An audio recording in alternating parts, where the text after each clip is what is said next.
آج صبح سے مصطفیٰ کمال صاحب کی پہلے ایک ویڈیو وائرل ہوئی، اس کے بعد ان کا ایک اعترافی بیان بھی آ گیا کہ ہاں بالکل ایسا ہی ہے، میری ویڈیو ہے۔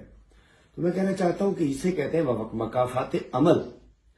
کہ دیکھیے، جیسے چوری کا مال کوئی نہیں خریدتا، جیسے چوری کی گاڑی کوئی نہیں خریدتا، کہتے ہیں بھائی رجسٹریشن لے کے آؤ، رسیدیں لے کر آؤ، اسی طریقے سے جب آپ چوری کا مینڈیٹ لے کے بیچنے جا رہے ہیں اور جا رہے ہیں منسٹریاں لینے اس کے بدلے، تو پوچھیں گے تو صحیح نا بھائی، فارم 45 لے کر آؤ، رسید لاؤ، فارم 45 لاؤ، کاغذات لاؤ، بیچنے آ گئے مینڈیٹ کو۔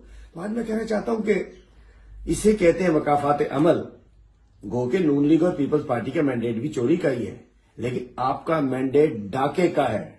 ڈاکے کا مال بکتا نہیں ہے، اس کے بدلے منسٹریاں لینے جا رہے ہیں، 5 منسٹریاں، گورنر، اور اس کے بعد مان رہے ہیں کہ ہاں۔ اور جس انداز سے آپ بتا رہے ہیں کہ آپ گئے، کمرے میں داخل ہوئے، تو اب پتہ چل جانا چاہیے، اب تسلیم کر لینا چاہیے کہ آپ کا چوری کا مینڈیٹ ہے۔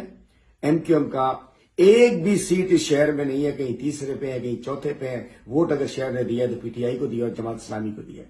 میں کہنا چاہتا ہوں اس چوری کے مینڈیٹ کو بہتر ہے خود اس کو واپس کریں، اور جو ماشاءاللہ چوری کے مال کی جیسی عزت ہوتی ہے ویسے ہی آپ کے لوٹے ہوئے مینڈیٹ کی عزت ہو رہی ہے۔